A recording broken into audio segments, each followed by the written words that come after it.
Hey y'all, just wanted to share some of my, I would say scrapbooking, my art journal practice with you all today because I'm going to do it anyway, and I thought I'd just hit record, and if you'd like to keep me company while I'm doing this, that'd be great, and maybe I can do the same for you through the virtual world. But anyway, this is what I did yesterday. And I really had a lot of fun with it, and I did this one as well. I really enjoy collage, just using different materials, and I have to add in stamps, and like all of this at the bottom is stamps, and I like to add in usually something that sparkles, some glitter, and some paint. In this case I used some gold paint for the stripes on the cat and for the little dots and everything, and some art tape. And then over here, same thing. So just different elements. It's fun to me, and when I work in a book like this, it serves twofold for me. Number one, it's just a creative outlet that's very low pressure. I mean, it's not like commission work or anything like that. There's no expectations, and in fact, when I sit down to do this, I have no plans, and that's the way I like it. I wonder if you're the same. But the other thing is that, you know, once you've gotten a lot done in your book, which this one's fairly new, you can then use it as a resource if you want to create, you know, a canvas painting, for example, or just a, you know, like an official quote unquote artwork. At that point, this can just be a nice reference to see what color scheme you might want to go with, what colors worked well together, which ones didn't. You can get ideas in terms of all the media. If you're a mixed media artist, and the subject matter, it's just an idea book. It becomes an idea book, right? So yeah, that's why I love them. But mostly I love it because my art I create because it's really about the process. You know, it's art for art's sake. It's not so much about the finished product for me. I just enjoy the process. It's very healing. It's very just enjoyable and fun. So I'm going to start with I kind of like this color on this page. I don't think I want to cover up too much of it, but I think it's complementary. You know, you've got the smaller graph background over here, and I like that it's neutral, because this page is kind of loud, you know, with all the different colors and things going on. So I am going to add some more elements to it, but I want to make sure that you can see some of the background too. So alright, I'm going to use some of the magazine cutouts that I got earlier, and let's see, what magazine did I pull from? It was my Better Homes and Gardens magazine. So, and again, I just cut things out, and I don't really have a plan. Sometimes I'll just kind of, if I want to coordinate, you know, front-facing pages like this, color-wise or something, I'll be conscious of that. But I also like how having a book like this, with it literally being no pressure, you're kind of freed up to play around. So like, whereas normally if you're kind of a perfectionist, for example, you might really stress over lining everything up just right, and in this case you can literally just move everything around and decide on doing something out of the ordinary, you know. So I've already got a little nature thing going over here. I think I want to stick with that over here as well. And because it's summer, it's July now, I just want to keep it very light and airy and see what happens. And I know a lot of times I like to film without talking, but lately I've been really enjoying some other channels on YouTube that, you know, talk through their creative process, just even about life, just talking about life. I really enjoy that. So okay, let's do this. I think I want this to be a part of this somewhere, but I definitely, with my magazine cuttings, I definitely want the bird to be a part of it. So let me see where I want to put that. I think I want that to overlap like so. I'm really liking these flowers. But I think I want to I know I could cover that up. I don't know. Let's see. If I want to put the butterfly over the advertisement there. Maybe. But I think I just want to kind of scale this down a little bit too. So let's do that. Let's scale this down a little bit.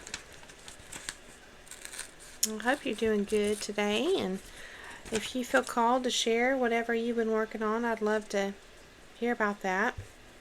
So yeah, I think I'm going to cut out some of this advertisement in the top as well.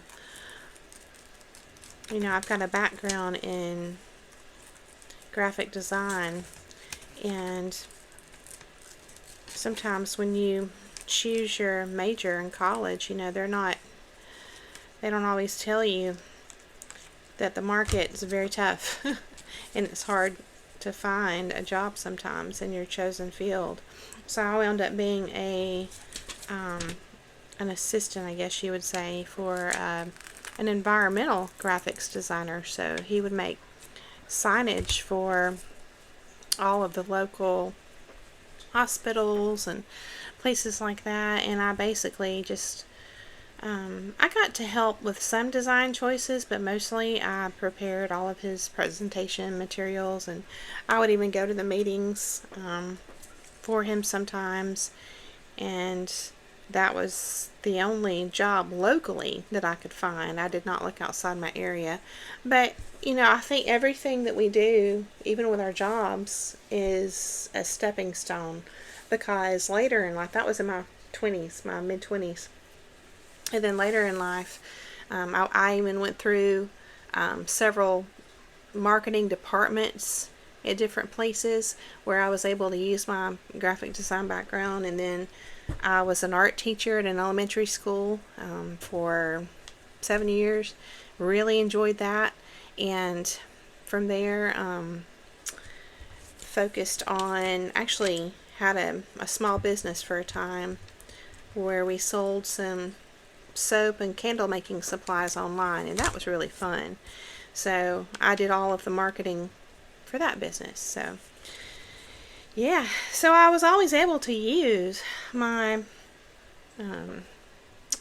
what I majored in. But it's funny because everything that I did for work actually culminated and worked together for the business that I had. So it was kind of cool. Yeah, so in other words, I don't think that we need to look at anything as a waste of time, basically. It all comes together in the end. Okay, so I just want to kind of make the edge a little bit more organic there. And yeah, that looks a little bit better. I like this blue sky here, but I don't think it really goes with the image, so I think I'm going to cut that off as well. And this is just a super informal, relaxed video, and I'm going to see how that does, if people are interested in that or not. If not, I'll just do this off camera. But I'm doing it anyway, and I thought, you know, somebody might enjoy just having this play in while they're working in their scrapbook or art journal. Junk journal, whatever you want to call it. Yeah. Okay. So, let's see. I think that's going to work a whole lot better. Yeah, that works a lot better. And sometimes things look nice when you turn them too. Alright, let's see if there's a place for the butterfly. I definitely want to add this in somewhere because I've got the simple line drawing over here.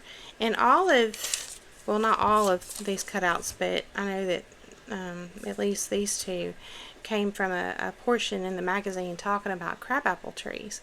And so I might actually just keep this theme on this page as being about crabapples, because it even discusses the different kinds here. So it's informative, and it kind of goes with the simple drawings over here. So I'm kind of liking this. Yeah, I don't know. Normally I like to put the heavier elements on the bottom, but it just, for some reason, I'm just feeling the bird up here. Okay, and then let's see. I might kind of trim this up a little bit. I'm just feeling not so much of a rectangle because I've got this rectangle down here. I just want to kind of have a little bit of a variety here on the shapes. So yeah, I think I like that a little bit better, just kind of squaring that off. So I think I'll do that. Okay. Yeah. Alright. Get these pieces off here. And then still have that. That also frees up a little bit of space to put something else in here if I wanted to. Okay, I'm kind of liking that. And then, I don't know which one goes better. I may save this one for a different page. I'm really sort of feeling this here. There's still part of me that wants to make sense of this and line up the tops here and then have something that lines up down here. It just makes more sense to me. And I really need to get a nice glue stick. I have the kids school glue sticks, but they're, you know, they're not very strong. I really like this puzzle glue, but it's a little bit, sometimes with a thin paper like this, you know, it can kind of bleed through. So yes. Okay, well, I'll remember this layout. Let me go ahead and get this first page ready. And this little square page here is part of a little pack that I got at Hobby Lobby. And I'll show you in a second. It's got just a variety of pages, different designs in it. And I'm just feeling that I want to put this close to the middle. Okay. Yeah. I'm allowing a little bit of space here for the spiral there. Okay. I really like these grids because you can line things up perfectly. Exactly what I was saying. Maybe I'm going to try to free myself from, but I still want to do it. So there we go. Alright, time for the bird. I'm going to try to go really easy on the glue here. But again, this is super informal and just for me, so I'm not super worried if it kind of buckles underneath the glue. It's okay. It's alright. Alright, I want this to come up a little ways. There we go. That looks nice. And sometimes you can kind of flatten it out with just with your fingers, and it kind of keeps the buckle from being too bad.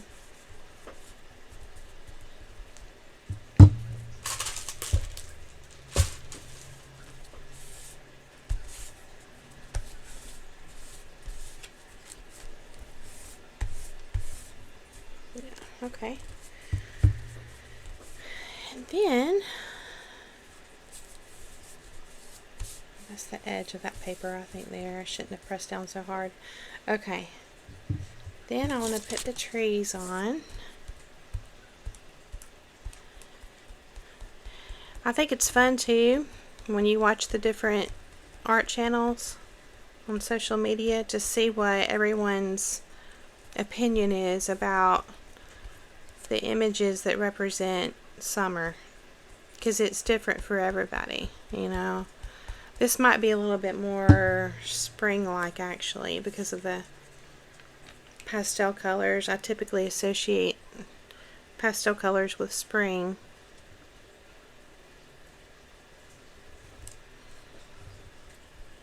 Okay, and I wanted this to have a torn edge look, so that's why I left that there. Okay, and then I'm going to add this in.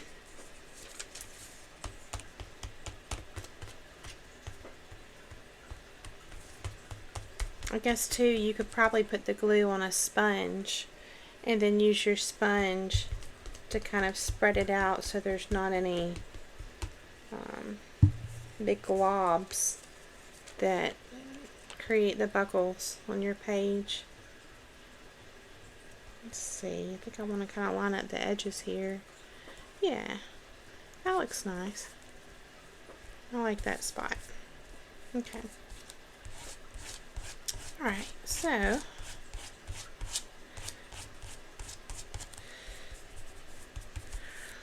that works. And then I think we need to add in a few different elements here. I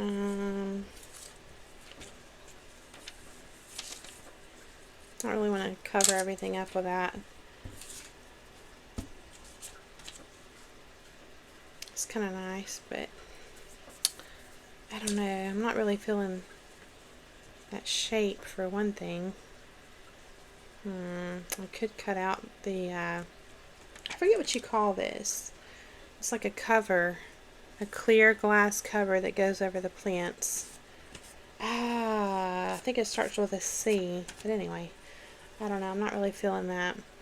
I was wanting to use this new stamp I have, which gives, you know, like a, in fact, I actually meant to put this on this paper first, but they've already done it. It's actually already on this paper, but it's just super light. So I'll just be happy with that because it's kind of already there. Now I could use some of these stamps here for more of the black line drawing look, you know, in the other areas. But I'm not really feeling that. I had cut out this because it's a portion of the sky and it literally has the same lavender and pinks that you find over here.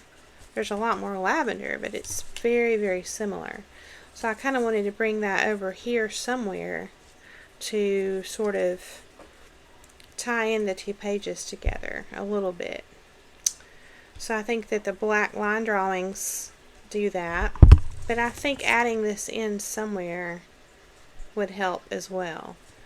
I don't know how I want to do it.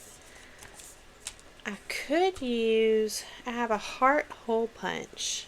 It's very small. I could use that. I don't know if I want to do that or just add like a border. I have enough of this. I could put a strip along the edge here. I could put a top and bottom border, or I could just add some little hearts. I like how visually, you know, this sort of acts like a border, and then this is sort of insinuating one here, and then you have the tip of the heart that kind of acts like the corner, the bottom corner here. So it kind of, with all the different elements, gives the impression of a frame. It's sort of framed. This one isn't. You have your pictures that are sort of just overlapped in such a way. I could put a tiny stamp here and something here, and that would probably tie it in together. I could do 4 little hearts at every corner, and that would tie it in. For some reason, I'm feeling at least one long strip here, and I don't know why. It's got to be very slender though, so let me go ahead and do that.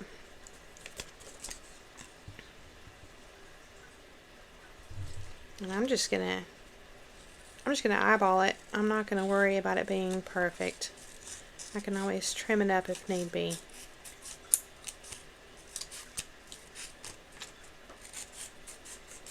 Okay, let's see how I did.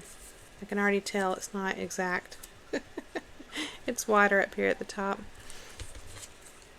You ever do that? You ever cut something and then you tell yourself no big deal, you trim it up, but you wind up trimming it so much that you take most of it away? That's what normally I do. I like that. It does come all the way to the edge that way. I kind of like the idea of it not being all the way at the edge, because really this background paper serves as the frame.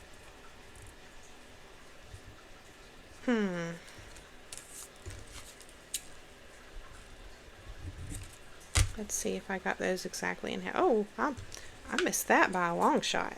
Wow. That was really off. Really, really off with that. Okay. Alright,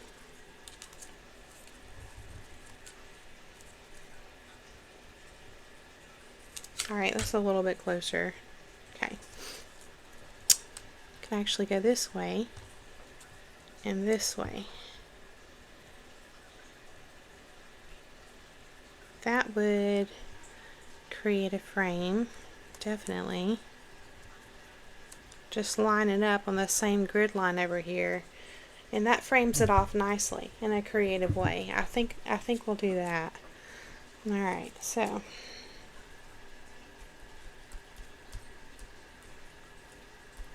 okay. I'll just flip this over and right up against that. Make sure I hit the top of the bird picture. Yeah, that'll work. That's a nice little insinuation of a frame. And then let's match it at the bottom here.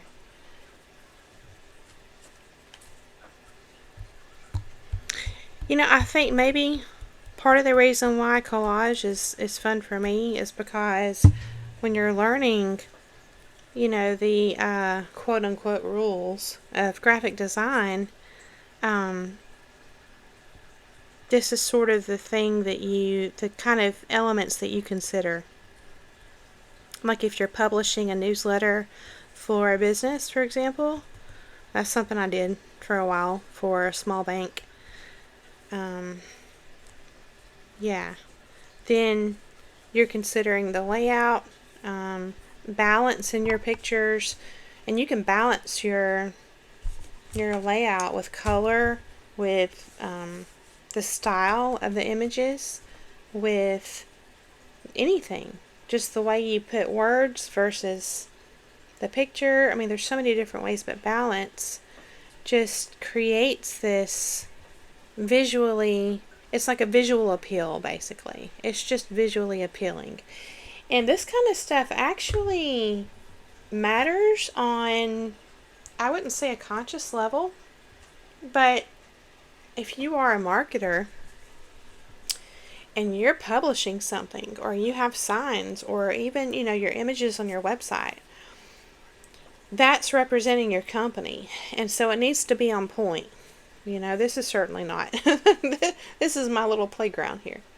But if you're doing something like this for, you know, for your customers, for your customer base, or, you know, to represent your company, that's what it does. It represents your company.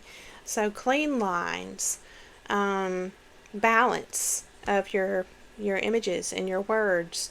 If you have any kind of words, they need to be a clear enough font. You can't get too creative with it where people can't actually read what you're, you know,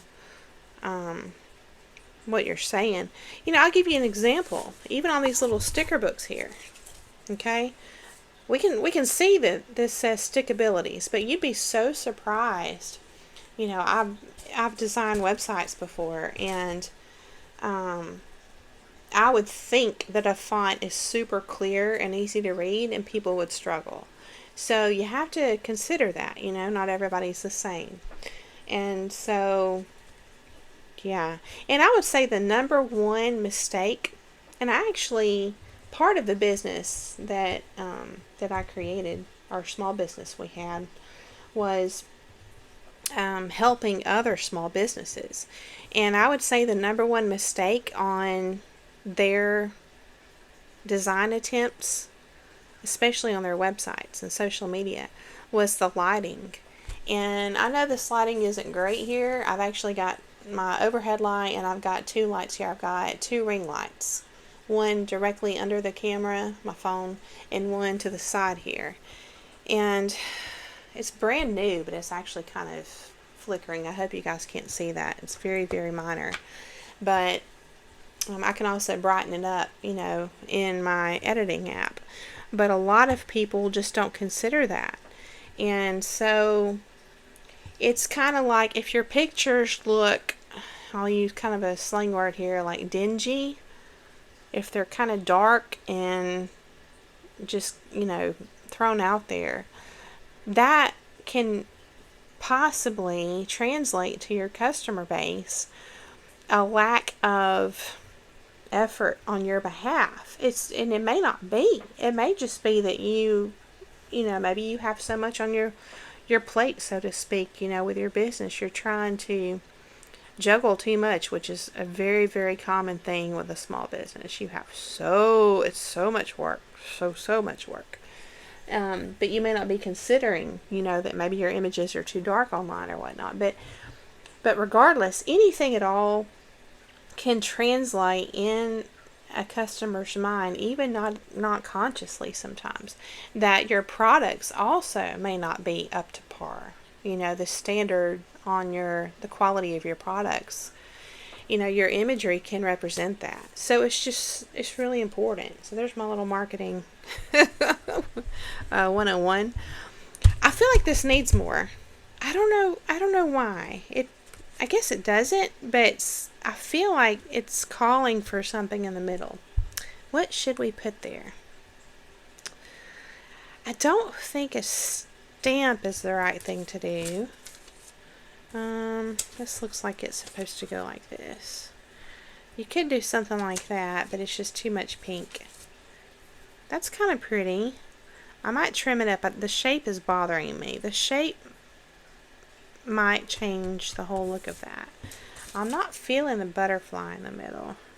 I don't know. That kind of ties in the orange, because right now on this little robin, the only orange you have, it draws your eyes in, and that becomes the focal point. And if that's what you want, like if you're advertising, on a page, if there's, something really important on this portion of the page, you can do that. You can draw your audience's eye into that area using color, having it not be balanced out in another place.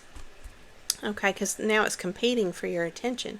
But if you just leave it as the only spot of whatever color, in this case orange, on your page, then the person's eyes are naturally going to go there.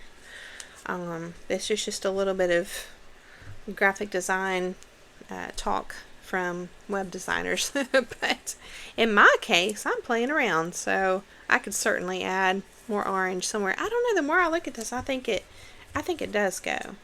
And I kind of don't like the white around it. Let me see how I can do here. Probably not very good with these big kitchen scissors here. Okay.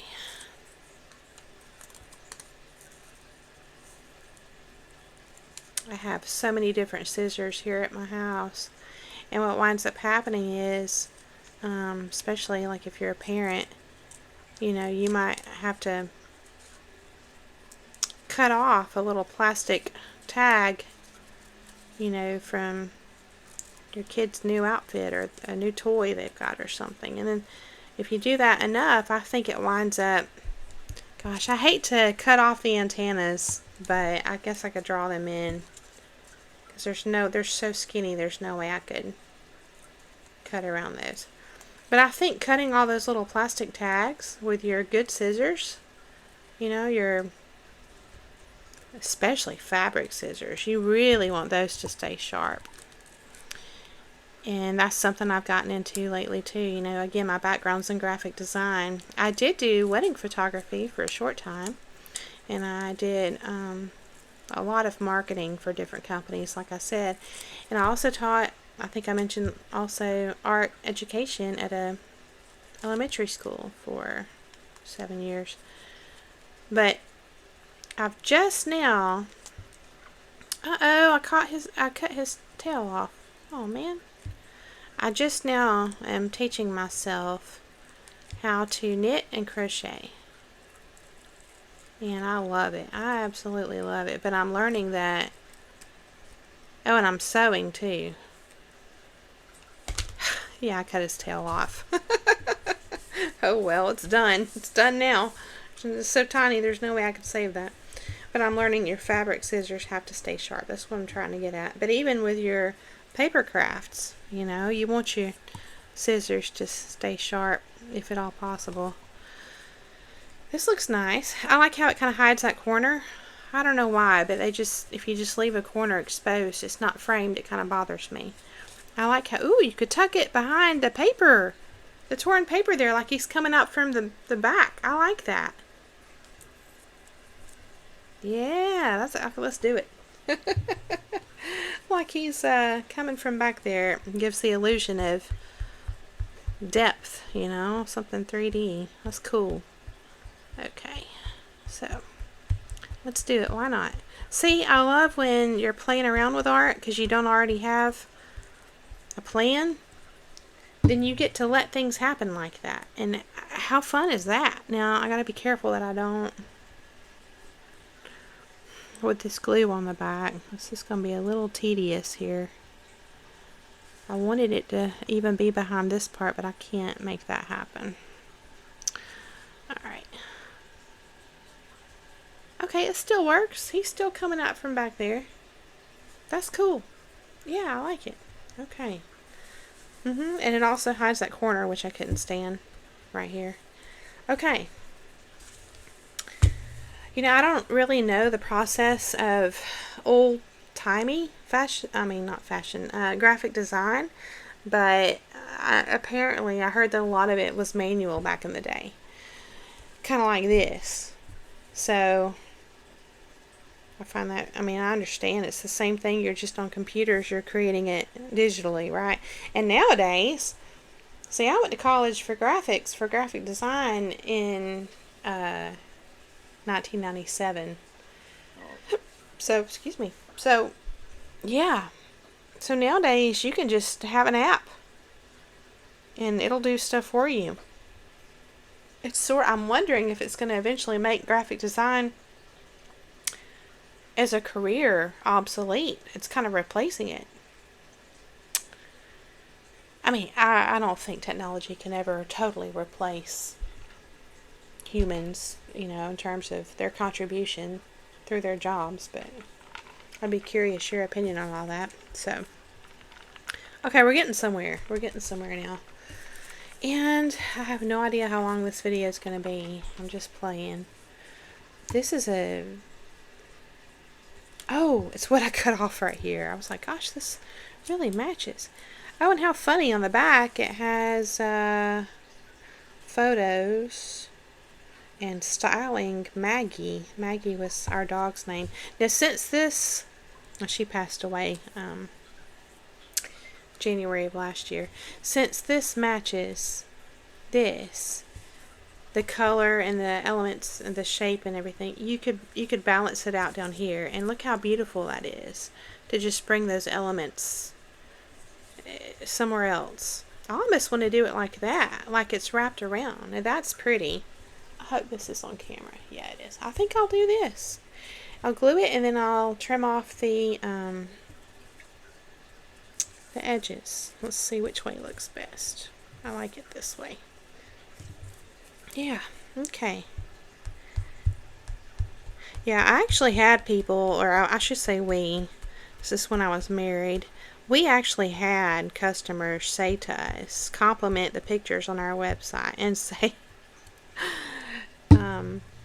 they just, because we sold fragrance for candles and soap, and they would say, I just love that picture. They were so sweet. We had the sweetest customers, we really did. And they would just say, I just love that picture, you put out there for whatever fragrance it was. And they'd be like, I just had to have it. I knew it'd smell good. That was, I really enjoyed our business a lot. Okay. Now let me trim this side here. Okay, there we go. Oh, yeah. So see, if you actually have clients you're working with, and, sometimes you can get artist block or whatever, and you need to figure out how to get more creative for a project. Playing around like this, you can just suddenly come up with, even on accident, you can, knock your supplies around. And it can be like, oh, that's great, that's what I can do. Alright, now, for some reason, I feel like this should be on here too. I sort of feel like it's too much, and I sort of feel like it should be here. I've already got hearts over here. I don't need to go too crazy with the hearts, which is what I like to do. Now, there's a lot of yellow here, and there's not so much yellow over here. I don't know. I could add, what if, okay, let me check the back of this thing. Okay, so we have a yellow heart now, and this may be a total mistake, but at least we tried. Ooh, on the back it's red, but that really would be your focal point then. Okay, so got your lavender and your yellow. I don't know if I'm feeling these. You could put that one there and this one here. Look at me trying so hard to frame this picture. It doesn't really need it. You could do that if you wanted. But even though this goes with this page over here, it really doesn't go over here. There's no other yellow. Well, I'm sorry, there is too, but it's just very muted in the background. I don't know. I think that just competes with everything. It sort of competes. Now, I could use the back side, which is white, and then it wouldn't compete. But you almost don't even see it then. Put it over here. That's kind of cute.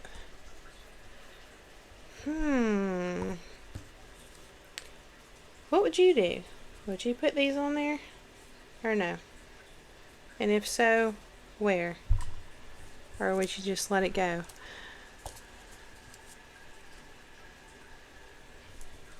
I think I'm going to let it go. Yeah. So this would probably be a page if I had something on my mind. Like, just a, what do you call it? Like a word of the year or something that was encouraging to me. I might write it right here, really pretty in cursive, or something encouraging, like an encouraging note for myself. Or I might write the date of a memory, you know, that I want to remember. Maybe something related to birds and springtime or whatever it is, gardening, you know, with the crab apples. These are crabapple trees. But you could handwrite something. I'm wanting to balance this black line drawing out right here for some reason. Now I do have some stamps. This one's cool. It says count the happies. I could put that there. I might do that. That's probably a cute one to put, and it's going to fit. Let's do it. Now this is pretty like it is.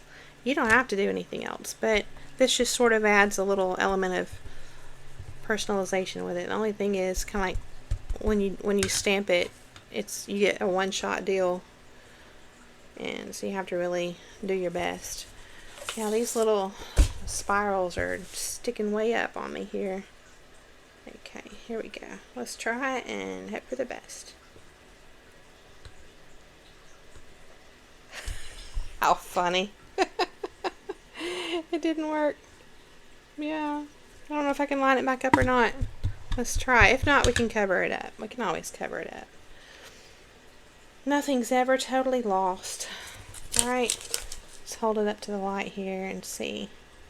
There's the S. It might. Yeah, this is actually, I'm glad this happened. You know why? Because it's a good lesson. It's a really, really good lesson to learn that it's really better to stamp. Yeah. Okay, good.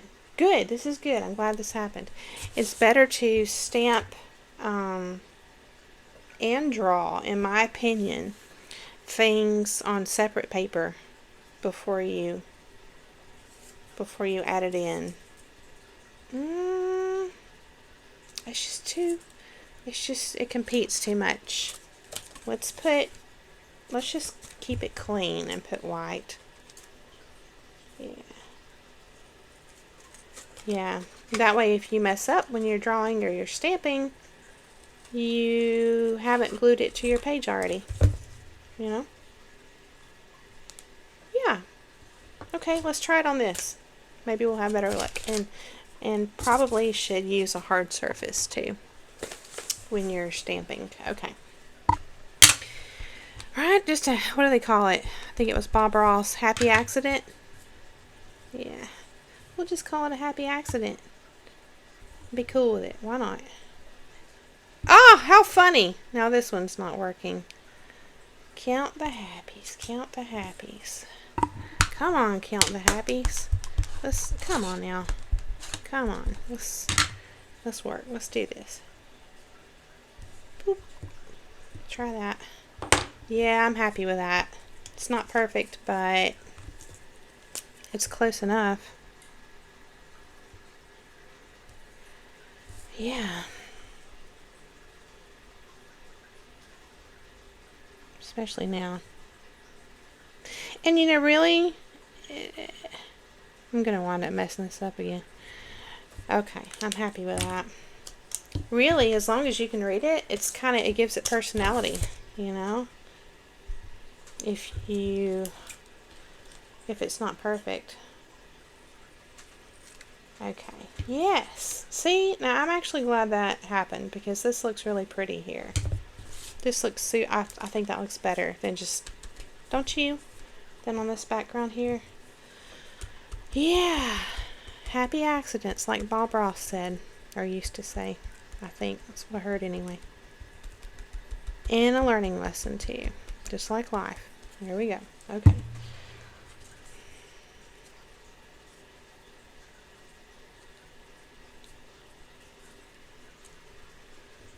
There we go.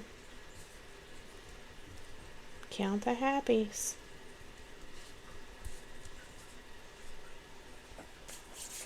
Now, I think the message really pulls it together. I have sticky fingers here. Another thing that would be fun. I really like this one, but it's kind of broken. I don't know if I could make it work. When you have paper like this, where you have cut something out, like in this case, it was the hearts for the other page, you can go around it. Let me see if this one's a little bit better. I don't know. You can go around the edge like so, and it's a little bit thicker than I would like, but that's okay, and cut out the outline. Just giving you some ideas here for your own projects. You can cut the outline out here. It's a little bit fragile. Now these scissors I should not be using because they have teeth. I guess that's what you call it. They're there's another name for that. Serrated, I think. Like with the hair cutting scissors. I think they call it serrated. They have teeth and it makes it hard to make sharp turns, so I completely should not be using these scissors for my journaling. But you see what I mean? How cute is that? If you had the whole heart, you know, and you could put that somewhere on your page, now that would look cool. That would look really neat. But I didn't do the best job on it, so I'm not going to put that on there. I might go back and do it later. So let me know. Would you go back and do it later if you had a really nice clean heart frame like that, or no? I'd love to know. So I think I'm going to end it there. I hope you enjoyed this, and I'd love to, if you have a social media page or a YouTube channel where you share your art, I'd love to know what it is. Feel free to put it in the comments, and that way we can inspire each other. So I hope you have a beautiful day. I'll be back really soon. Okay, see you soon.